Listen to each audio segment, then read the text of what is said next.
That's a good one. Let me put the numbers together to work out however I want. Peter, you there? Yeah, that was pretty funny. Listen, I'm very interested in learning your position. I just tuned into your show, and I'm interested in the atheist position. I understand, an atheist is someone who doesn't believe in God, but then, you get into the notion of what is a God, and Yep.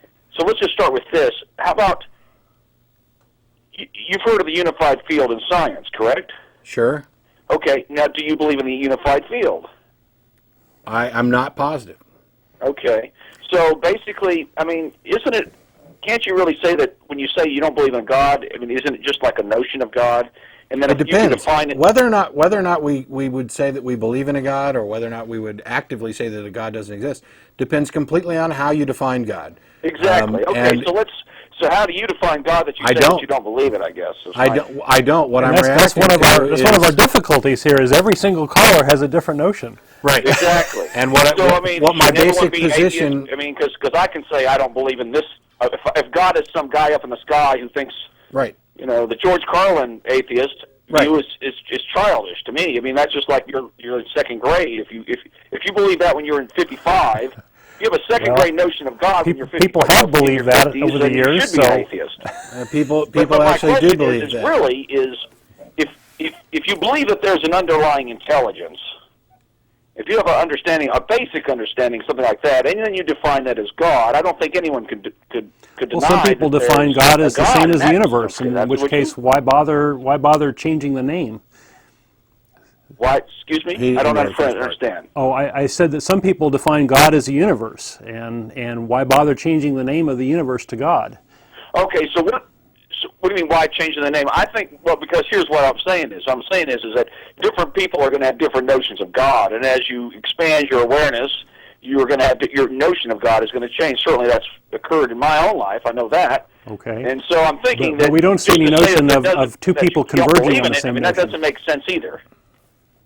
You can certainly, the God that I believed in the second grade, that God no longer exists. But certainly, if I define God, the way that I'm trying to... Well, hit us with your definition. What is your definition? Hang on, I had to put you on hold because there's a problem with the mics where you can't hear us when we're trying to ask something. What is your definition of God? What God do you believe in? I believe that there's an underlying intelligence, and that if you look at God that way, you can equate God to like the unified field, say. If you look at all the okay, so you have more of a view that the unified field. Right, you have a view that is very deistic. God. Okay, but I'd like to hear your position because y'all and particularly one of the things that really generated all this discussion is there was a physics professor at UT. You familiar with him? That won the Nobel Prize. Mm-hmm. Now, I really want to get his position, but he couldn't talk. But since y'all are atheists, I figured I'd at least talk to y'all and get y'all's position on exactly, where you're coming from. It's really pretty simple. Is my question. It's as really an atheist, is there? Yeah, I'm sorry. I'm not trying to be rude. We just can't talk. There's a problem with the mics. It's really very simple, at least for me, my position.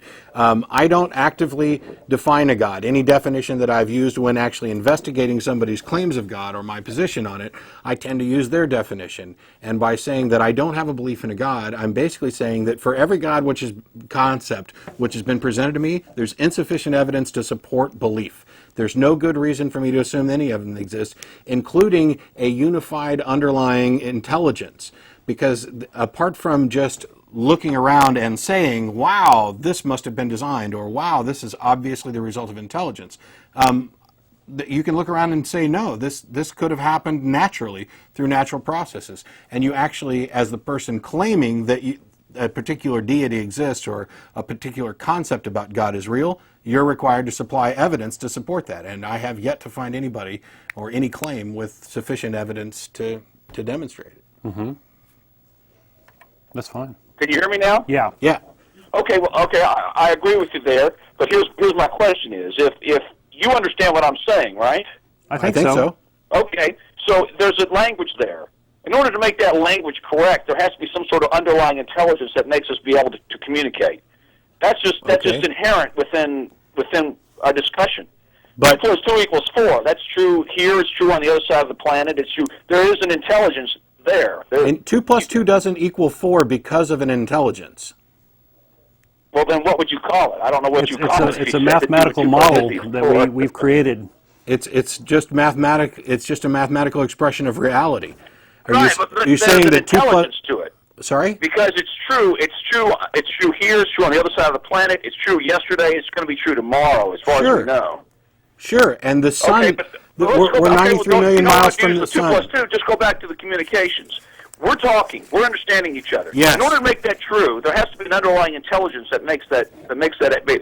Yes, that's my brain and your brain.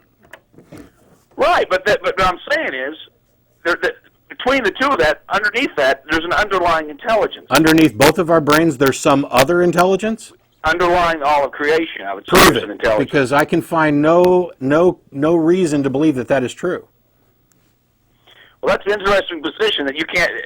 Basically, what you're saying is that there is no prediction. Then there's no prediction. The sun does not rise in the morning, or the no, we have matter and energy and all that, and it's all inanimate. I mean, I don't understand your position. If you can't see that the 2 plus 2 doesn't equals 4, 2 plus 2 does equal 4. True tomorrow. Would you say that? 2 plus 2 is going to equal. Can I answer? I hate to keep putting you on hold. I hate to keep putting you on hold, but I'm going to. Okay, go ahead. If you ask me a question, let me answer.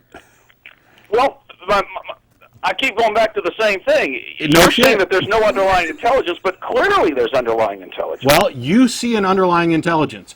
I don't see an underlying intelligence that goes beyond our two brains. 2 plus 2. Let me answer. You see an underlying intelligence. I don't see that.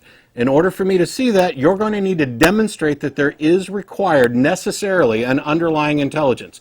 That 2 plus 2 only equals 4 because some transcendent intelligence defines 2 plus 2 to equal 4. And you cannot demonstrate that. The fact that we don't both see it is another issue.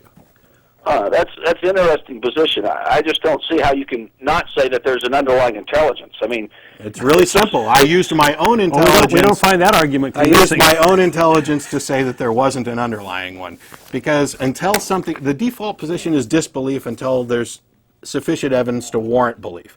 You make an exceptional claim that, there's an invisible dragon in my backyard, or there's an underlying intelligence. You're just talking about natural laws. 2 plus 2 equals 4. That's just a natural mathematical expression of how we understand reality. We defined what 2 is. We defined the plus sign. We defined equals. And we're just expressing, using our own communication, a definition of our reality.